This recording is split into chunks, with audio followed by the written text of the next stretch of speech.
बाके बिहारी लाल की जय, बालाजी धाम की जय, वैष्णव मैया की जय, हर हर महादेव।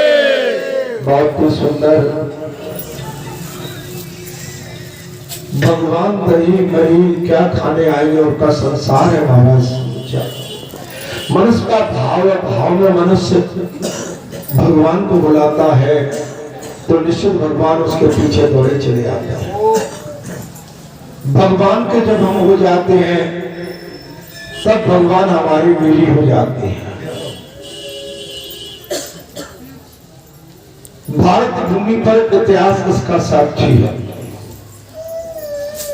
जितने संत फकीर भक्त भक्तकाएं भगवान के लिए जिन्होंने अपना सर्वस्व त्याग किया है,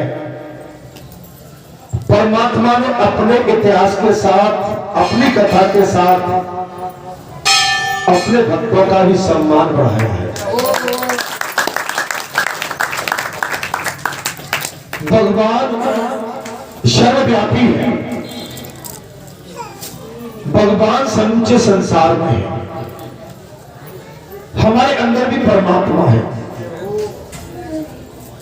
क्योंकि परमात्मा के बल से ही हम चल पाते हैं, बोल पाते हैं,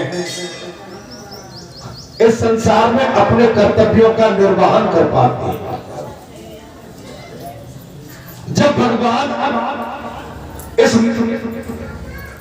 मृतक शरीर से, नाशवान शरीर से बाहर निकल जाते हैं, ये शरीर बेकार हो जाता है।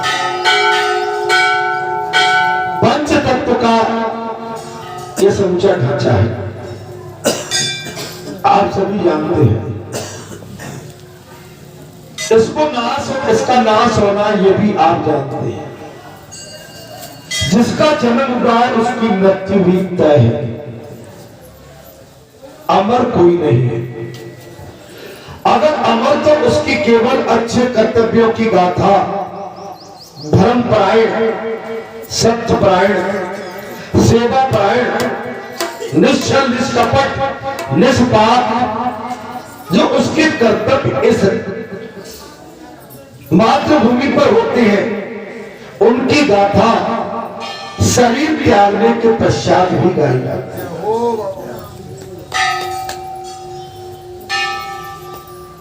भगवान ने बड़ा मौका दिया है।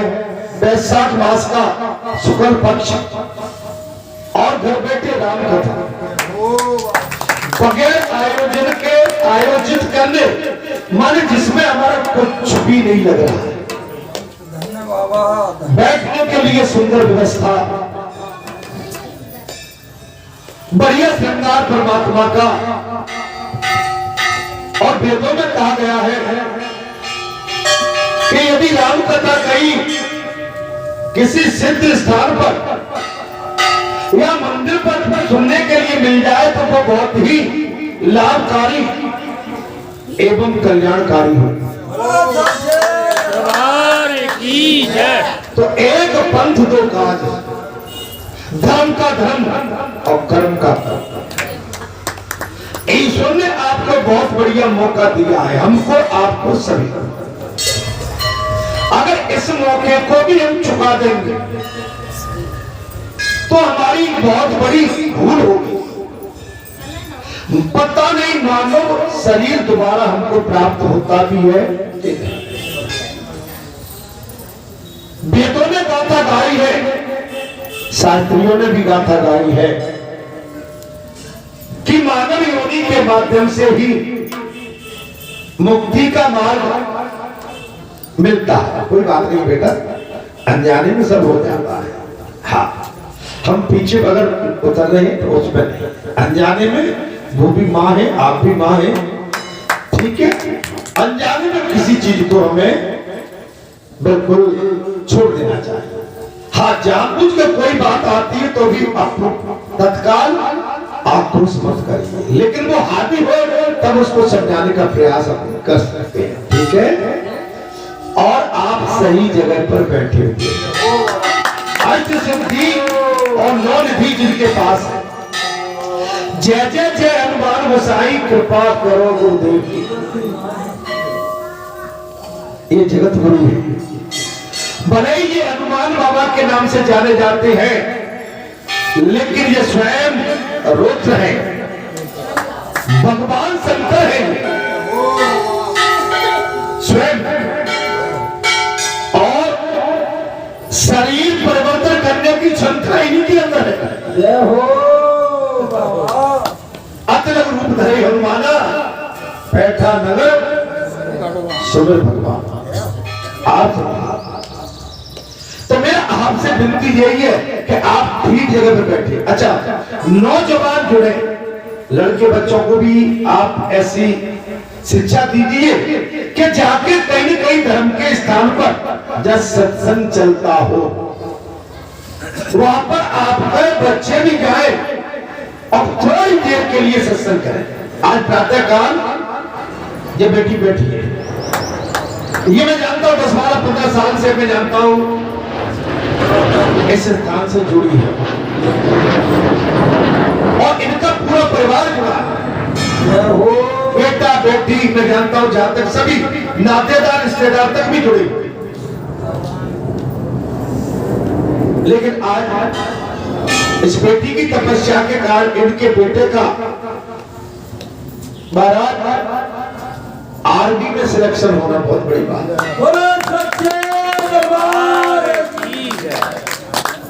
ये माँ का आशीर्वाद कभी व्यर्थ नहीं जाता। वो मेरे पास बैठा था, मैंने एक ही बात कही थी, इधर नहीं, तुम माँ को दंडवत करो। जिस माँ ने तुम्हें शक्ति दी और जिस माँ ने तुम्हारे लिए तपस्या की और जन्म दिया, उससे बड़ा भगवान कोई नहीं।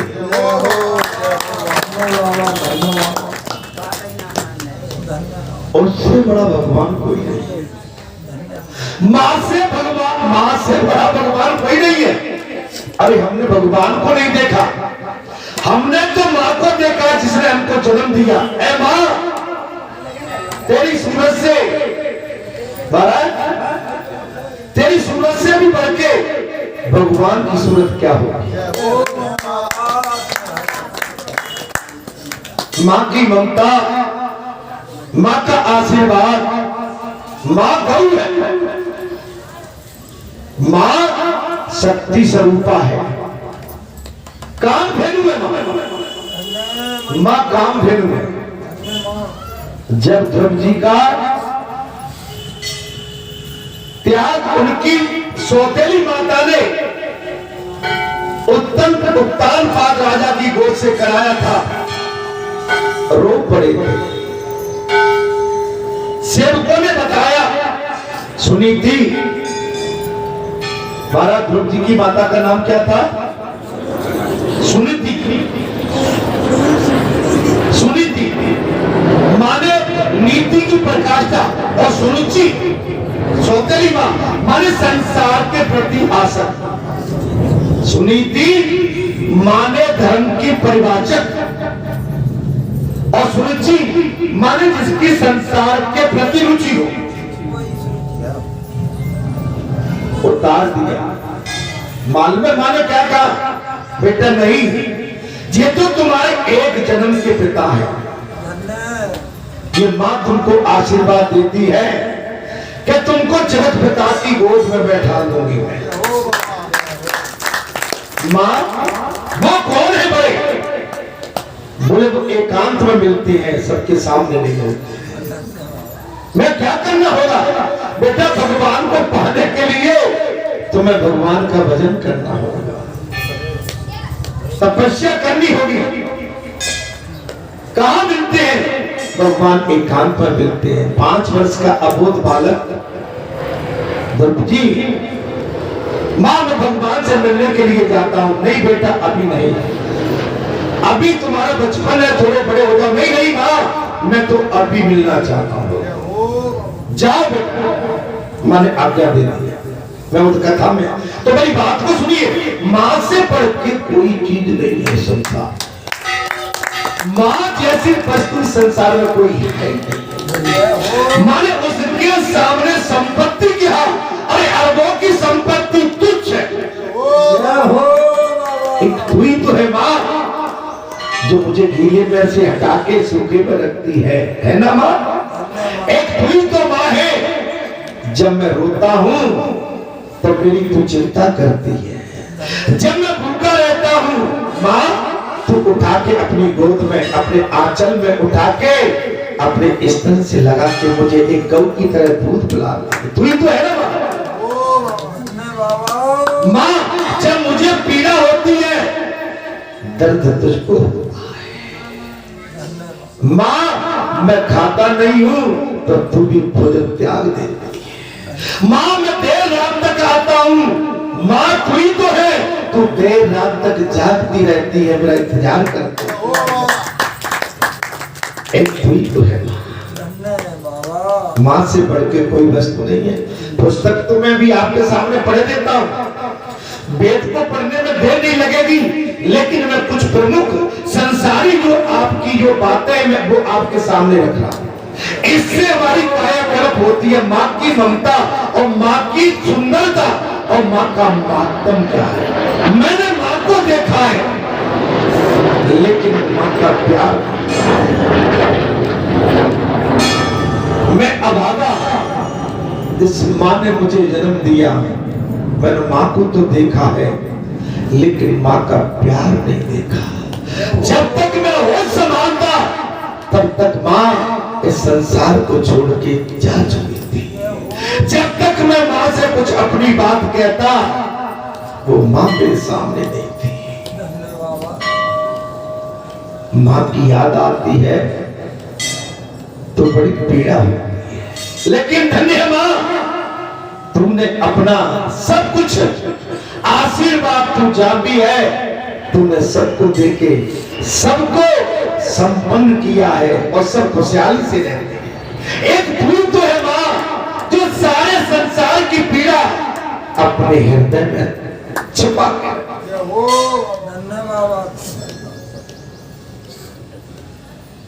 तेरे लाल तेरे पुत्रों को चोट भी न लगे, तू संसार की तू संसार की सारी चोट सह जाती। तो मैं मां के लिए आज बात कर रहा। मेरे बच्चे से कहा था बेटा इनके पास इनके चरणों में नतमस्तक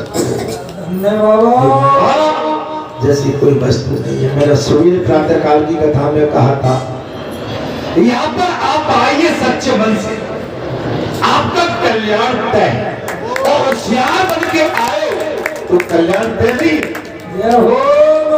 आप गाड़ी पर क्या चर्चा करते जाते हैं या कब करते आते हैं, कल्याण रूपी नहीं है। कल्याण रूपी तो इस समय जो हम वातावरण कर रहे हैं वो कल्याण। हम कथा में आकर अगर फिर भी नहीं समझे, अमृत पीने के बाद भी अगर अमृत का रस का स्वाद हमको नहीं आया, तो संसार का चैन तो आपको बिल्कुल आपको नष्ट कर देगा। ये तो अमृत है, या तो सभी मेरे अपने हैं। ये मेरी वाणी जा रही है तो किसी व्यक्ति विशेष के लिए नहीं जा रही है।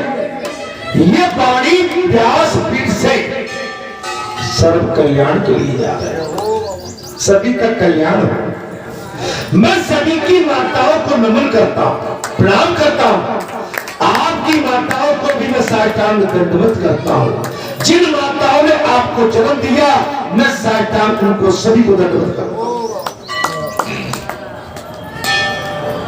अगर मैं अपनी मां के लिए रोया तो क्या रोने में रोना है?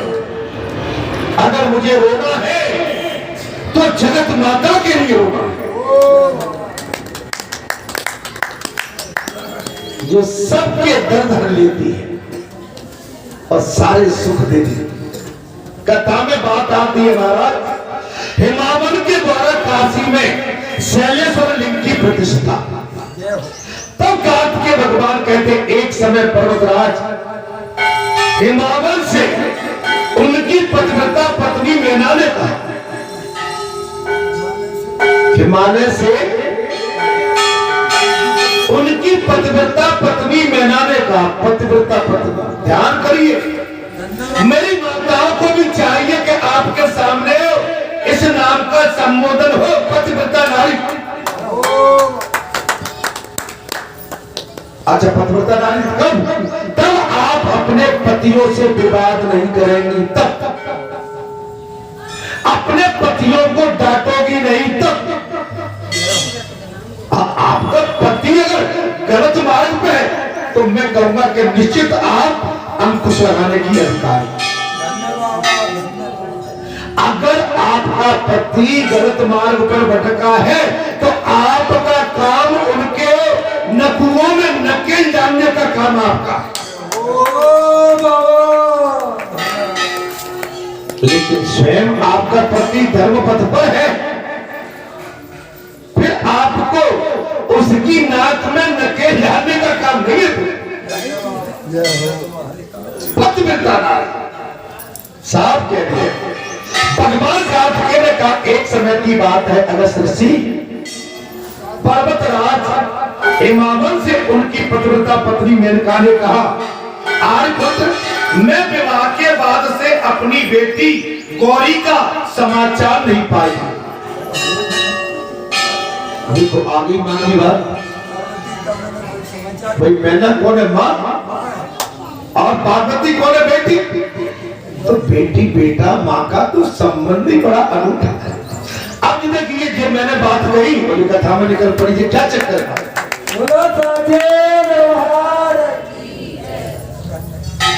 बोले एक समय पर्वतराज हिमावन से उनकी पतिव्रता पत्नी ने मेना ने कहा, बोले आर्यपुत्र, मैं विवाह के बाद से अपनी बेटी गौरी का समाचार न पा सकी। इस समय महादेव जी कहा, पूछ लिया मेना ने, बोले महादेव बाबा कहा है सब, ब्याह के ले गए, तब से मैंने कोई समाचार नहीं पाया। महादेव कहा है, प्रभु वे एक और अदिति है और उन त्रिशूलधारी भगवान शिव का समाचार जानने के लिए कोई उद्योग उपाय की। भगवान शंकर को खोजने के लिए वो एक जगह नहीं रुकते, पता नहीं कहां, पता नहीं कहां। तब गिरिराज हिमावन बोले, तब पर्वतराज हिमालय बोले, देवी मैं अपनी प्यारी पुत्री की खोज करने के लिए स्वयं जाऊंगा। मैं अपनी प्यारी पुत्री की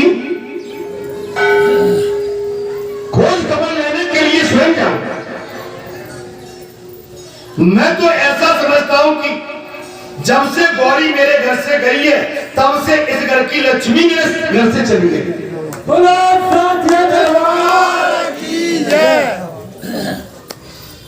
हिमावन बोले, हिमालय बोले, मैं तो ऐसा माना। बैठ जाओ, शांति से बैठ जाओ, कथा चल रही है, आराम। बोले ऐसा समझता हूं कि जब से गौरी मेरे घर से विदा होके गई है तब से इस घर की लक्ष्मी घर सब चली गई। क्या आप जानते हो जब बेटी की घर से विदाई हो जाती है तो घर एकदम भयावना हो जाता है, एकदम अजीब सा लगता है। बेटी जब तक शादी है तब तो बड़े आनंद, बारात आ रही है, बारात आ रही है, मेहमानगिरी हो रही है, जे हो रहा है, टीका हो रहा है, बाबर पड़ेंगे, बारात, सब कुछ होगा, पलकाचार, द्वाचार, क्या क्या होते होंगे। लेकिन बेटी की विदा घर से जब होती, जब सब थके पड़ जाए, मां रोती है, बाप रोता है। जिस बाप ने उस पत्नी को अपने घर में, अपने आंगन में, अपनी बाहों में चूल्हों की तरह झुलाया, जब उस बेटी का कन्यादान करके जब दूसरे को सौंपा जाता है, उस माता पिता का हृदय फटने लगता है, रोती है। जानते क्या स्थिति है? अगर वास्तव में तुमने शादी के बाद सभी ने अपनी अपनी बेटी की विदा की होगी, उस समय माता पिता की तो स्थिति, पूरे परिवार की, समाज की, जो भी द्वार पर खड़े रहते हैं, सबकी आंखें नमन हो जाती, आंसू के ढेर निकलने लगते हैं।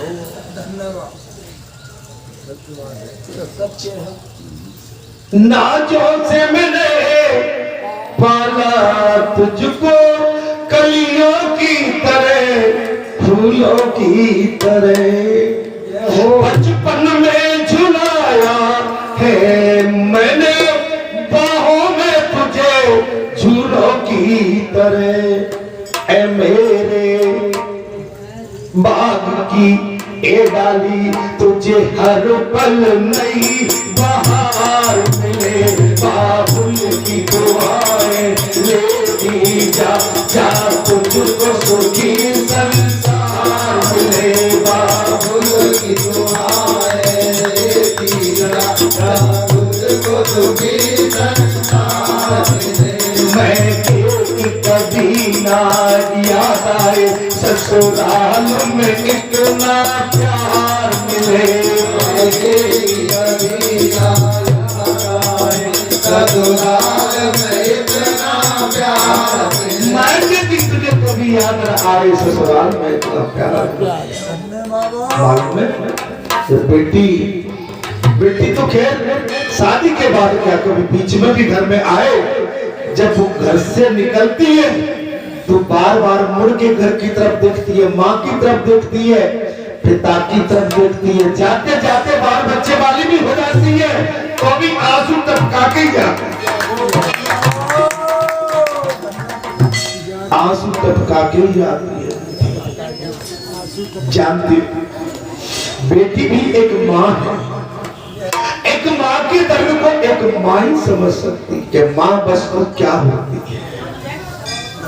है संतो, हे महात्माओं, यहाँ पर हिमाचल ने साफ कह दिया।